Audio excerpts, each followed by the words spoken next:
There is our Galveston cam. A nice look outside. Beach is a perfect day to be today with those 85-degree temperatures. But back here in the gallery, it is also a lovely day. Now, after the election, the market has rallied about 10% in a very short amount of time. And if you miss this increase and your money was not invested, you may be wondering, what should I do now? Well, here with advice, we have certified financial planner and president of the Shakiba Group, our dear friend, Trevor Shakiba. Trevor, thanks for coming in. Yeah, great to be here. So let's talk about what 6 steps to achieve your financial goals in the market. Yes, yeah, and we've got the game show again, and I guess I just want to update the viewers. We're currently tied 1-1, so this is basically for the whole championship right now. Oh, you mean the games that we have each won so far, right? Yes. Well, you know, I think, Trevor, from now on, we should just start the show by introducing you as the game show host because you are so good at this. Yes, that would probably be compliant. All right. Should we let the game show begin? Let the games begin. All right, here we go. Question number 1, true or false?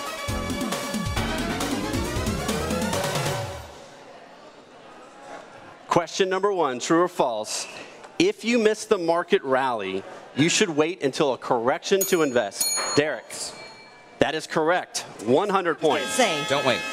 Trying to time the market is never a coherent strategy ever. In fact, you want to be invested as much as you can, and so we're going to talk about that in question number 2. So, Derek, 1 point for you. Okay, so wait a minute. Before we move on to the next, let's talk about this a little bit more. So, essentially, you're saying when stock prices are high and people have made all this money over the last month or so, you're saying we should still consider investing. Yeah. In fact, I have a great quote here from a legend, Peter Lynch. He said this: "For more money, far more money has been lost by investors preparing for corrections or trying to anticipate corrections than has been lost in the corrections themselves." And if you think about that, you could just stay in cash right now. The Dow could go to 23,000 by the end of the year, and you're still in cash. What do you do now? Yeah, well, then you'd have lost even more money. So, Trevor, for those who don't know, what the heck does correction mean in the market? So a correction is defined by a 10% pullback or more based on the Dow or the S&P 500.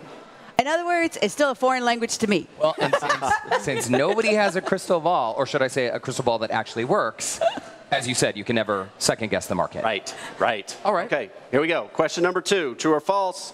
On the other side of that question, if you miss the market rally, you should lump sum everything into the market now. Jennifer. False. Also correct, because it may also be the top of the market right now. So if you missed it, and let's say you have 500,000, you got out, what you shouldn't have done in your 401k, and you put everything right now and then the market corrects, that's not good either. So here's what I would propose. Do something called dollar cost averaging, which means saving a systematic equal amount every month whether the market's up or down.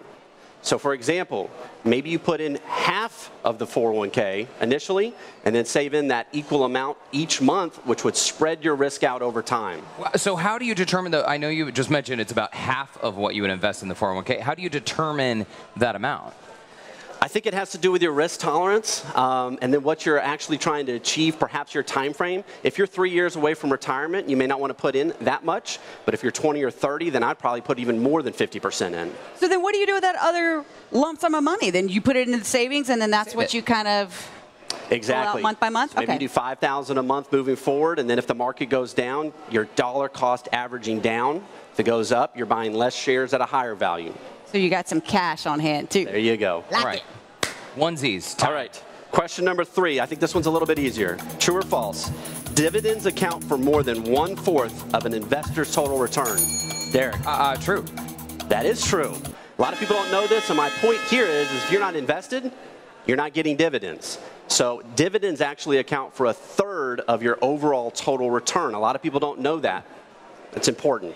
Wow. That's a big part of your return. Yeah. So if you're not invested, you're not getting dividends, right? All right, come on, Trevor. I got to get this next one. Here we go.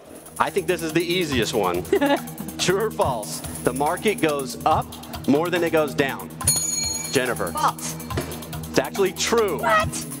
And again, this is a great point because a lot of people get caught up in the negativity, the emotion, you know, all the different things that are going on right now. But actually, in any 10-year period, on average, the market goes up about 7 out of 10 years. And think of it this way. 1980, the Dow opened at 825 on the Dow. 825. It's currently 20,700. Wow. It had to have gone up more than it gone down in that period. So, when you do have a big drop, though, in one day, you shouldn't stress out, correct? Absolutely right. That's called market noise. If you're focused on your long-term goals, and I think this is one of my points coming up, little ups and downs day to day should not affect you at all. Well, and what if there is, as Jennifer just mentioned, what if there is a big drop? Would that be a time? I mean, I know a lot of people panic and pull their money out of the market. That's a big no-no, right? Yes, correct. And in fact, it might be a good time to buy? Buying opportunity, absolutely. So if the market goes down dramatically, kind of like it did over the election night, that was a fantastic opportunity to buy great companies on sale. Huh. Okay. Well, since it's 2 points to 1 point, Fine. I guess I'm ahead. Yeah. Do you have another question? I do have another don't question. you? Mystery question, and I think this should be worth See if you can tie it a up. million points. Okay. So whoever gets this wins. So here we go. Last question. Fair. Emotion, true or false? Emotion is the biggest factor in determining your investing success. Derek. That is, oh dear. I mean, emotions play into it, but I'm going to say false. It's actually true. If you can control your emotions. Yes. And by default, I am the winner. Jennifer is the winner, where the points don't matter. fair. But here's the point on this, is what you invest in and how you're diversified is important. But if you look, emotion is the biggest determinant because people always do the wrong thing at the wrong time. They sell at the bottom based on fear, buy at the top based on greed. The numbers bear this out, and it's like clockwork. Huh. I mean, that was a very confusing way to word the question, Mr. Game Show host Trevor. You cannot complain that you lost the double or nothing one. No, it makes sense. I mean, I think the bottom line there is that when people freak out, it's, if they're making decisions on investing based on their emotions and fears, then that's maybe not the recipe for success, right? It's the recipe for disaster. Disaster. Yes. But that's Don't where you also, come in. like emotionally, you also say, okay, I want to buy Apple or I want to buy Coca-Cola or something. I Yeah. mean, isn't that also playing into? In some sense, yes, right? But I think people, they make it too complicated. What you want to do is have a plan, know what you're trying to achieve, your financial goals, and then you want to own great companies run by really smart people that are going to adapt in any type of economic environment, no matter who the president is, and they're going to deliver value and growth to their shareholders. So what's the hot sector right now? Well, I would say maybe healthcare. We don't know if the Really? plan's going to get passed. If it does, healthcare stocks, financial stocks really rallied after the election, so that would be potentially the hot sector. But they also got hurt tremendously when it didn't look like the healthcare plan was going to go through. Okay, Trevor Shakiba, we got to leave it there. You always have great advice. Thanks for stopping by. It was fun. Thanks for being our game show Game show host extraordinaire. To connect with the Shakiba Group to start saving and investing your money, you can visit their website, theshakibagroup.com.